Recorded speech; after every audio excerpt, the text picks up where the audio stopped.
Okay, so hello everyone, and welcome back to another week on the channel. If it's your first time visiting the channel, give a look back there and all the other videos. You'll see the most popular ones will be at the top of our playlists, and you'll get a fair idea of what we're at here. So basically, I haven't been around too much this week. I was away for a couple of days, and the lads were busy here power washing tankers. We've one left to do, but these two now are kind of more or less put away, shall we say, for the winter. The tankers will stay out, but pumps are checked over on them and all that kind of thing. And our disc arrow has to be cleaned off now and put away as well. And our slurry cat has to be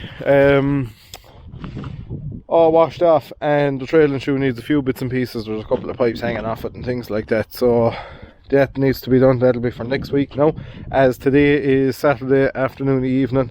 Probably be nothing done tomorrow, so it'll be probably Monday before we're back at that. And we were out drawing bales already today, so we've one trailer there. Another one is left on a farm. He uses the bales, shall we say, not too fast, so if we spike them, they'll be gone off in him. So we don't spike them, we load them with the double trunk, and he uses away the trailer, and when the trailer's empty he drops it back here and I deliver him another load of bales again. But I was out anyway this morning delivering a load with that trailer, and the customer has the loan of another one of the trailers, and he will have for the rest of the winter, so that's where one of them is gone. So our yard is emptying a bit, to be fair. The loader is off here for the 6290. There's a set of racks there. Our dual wheels are here, and our slurry pump is up here. So we're going to put a different primer pump on it. I think just have to speak with the man that we bought it off and see what he recommends and what we should do and all that. And also this gate valve just isn't sealing 100%, so that'll have to be looked at as well. But unfortunately they can't. You can't, we'll say, adjust them or anything. You just have to change the gate valve. So it's possible we might put a gate valve with a spring on it, because it leads to a bit of confusion whether it's open or closed when you can't see the spring, like the back of your tank. When it's open, when it's closed. But whereas this one, you don't really know, and it's kind of often on different tractors, so we'll say your spool always isn't working the same way, or it's on a different lever or stuff like that.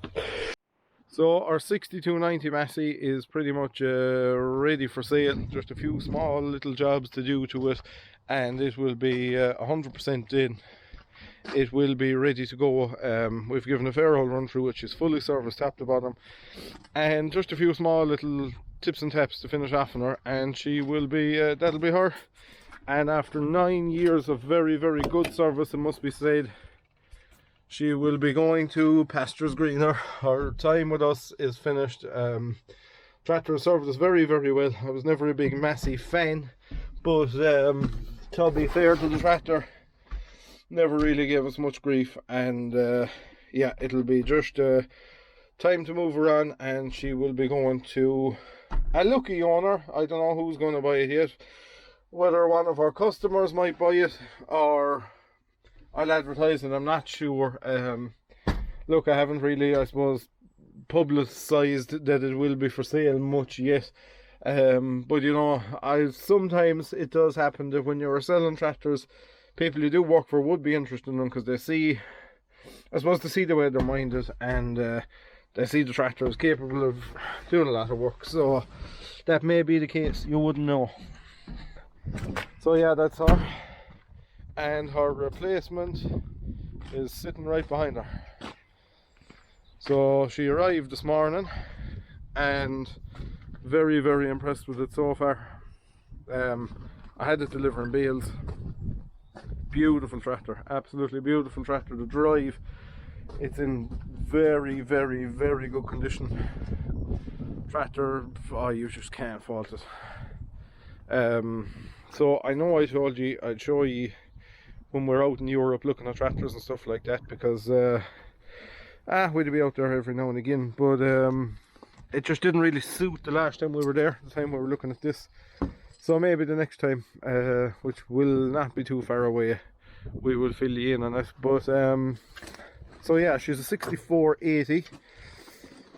just go around this side till you get a better view of it. She's a 6480 Tier 3, but it's a Perkins engine. The Sisus probably were in the very last of them for a run there, maybe 16-18 months, maybe a bit longer, I think. And this one is one of the last Perkins models, and she's 4 very good tires now. The back ones are practically new. They're probably 95% that way. Front Lincoln PTO, 50k, front suspension, cab suspension, and Dyna 6. So we'll just sit into the cab over here now. They're a lovely tire, in Verdersteins as well. They look very well. So as you can see, she's in very good order inside in the cab of her too. This tractor was fitted with auto steer, so that used to be coming up there, but the owner of this tractor fitted it to the tractor that they changed this for. So she's on her second, I'll be the third owner of her. She's on her second owner in Europe. The guys we bought it off of sold it brand new, and they had the full history of it and all that side of it. So I suppose it's going back maybe 6 weeks, 8 weeks.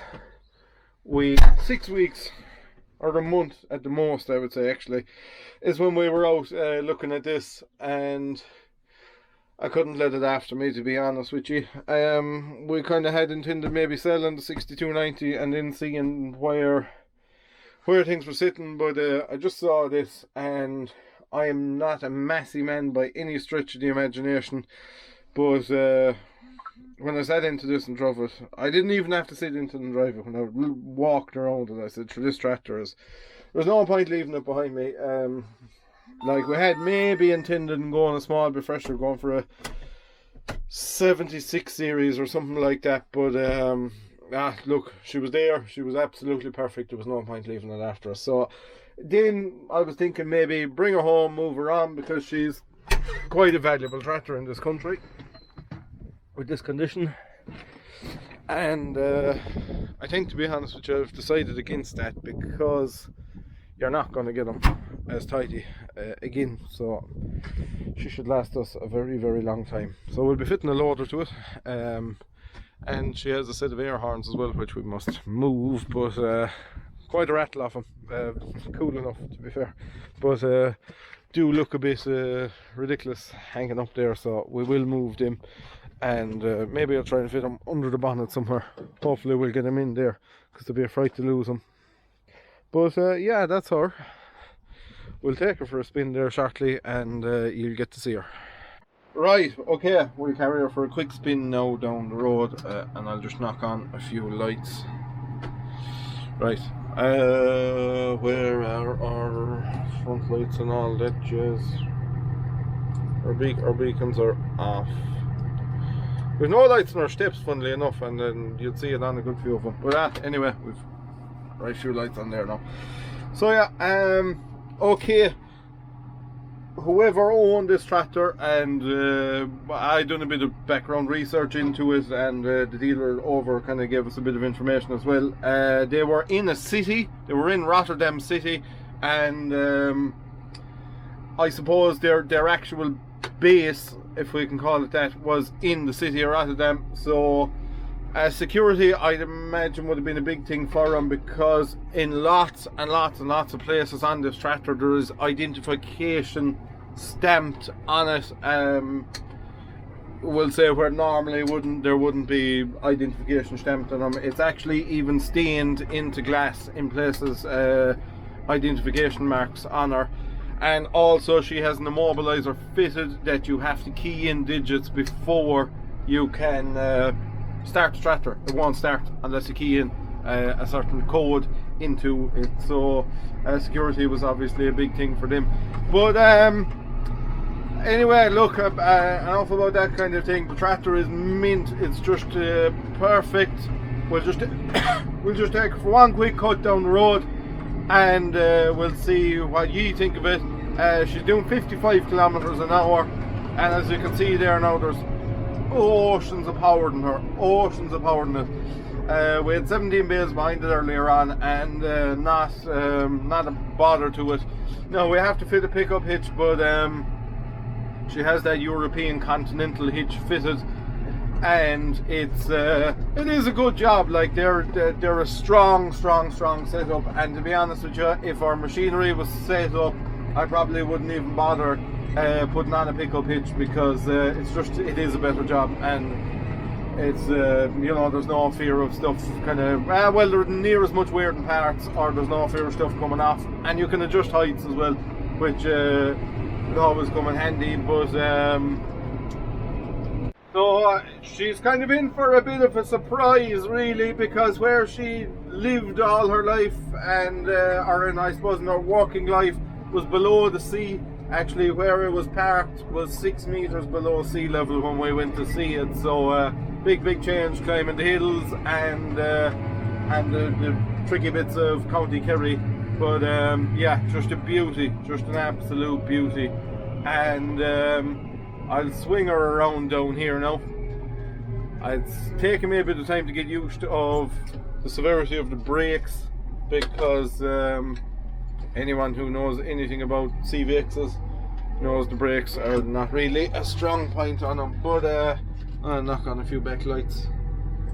Right, even the smoothness of the clutch and the shuttle is just unbelievable. I'll just knock her forward there now, and I'm not pressing anything, and that is extremely smooth. So we will be fitting a loader to it, and I have most of the parts gathered up for the loader, but we must just get them home now, and other bits and pieces. So look, I don't really, I suppose, I'm not deliberately going out of my way to bring stuff in from Europe, because you have to look after your local men at the same time, and you know, there's dealerships local, and if we don't support them, they won't be around. I understand all of that, but just at the minute, tractor prices are kind of high, and when you get value, it's very hard to refuse value. So that's kind of really why she landed. But as you can hear her, she's just ticking over lovely.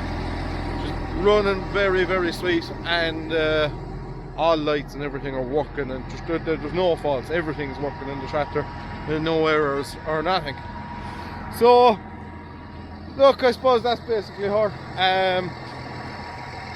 Before we wrap up the video, I'm going to do one more thing, and I'll give you a blast of them air horns.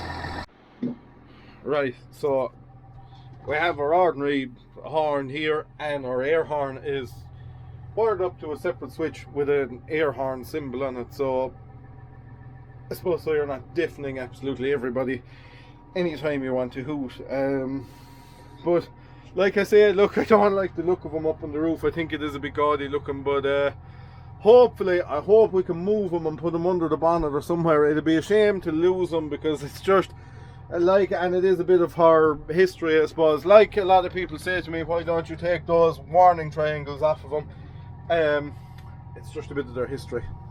You know, every time you look at it, you're reminded of it's not actually an Irish tractor. So anyway, enough about that. We'll give you a blast of these. So as you can hear, they're fairly loud, but yeah, look, we'll do a bit of routing, and we'll see can we move them somewhere else. So that's pretty much it from me. Thanks everyone who's watched. I know there's a lot of Massey enthusiasts kind of in Ireland, I suppose, so maybe this video will prove to be a bit of a hit. But yeah, that's the 62480 landed in Ireland and put to work more or less straight away.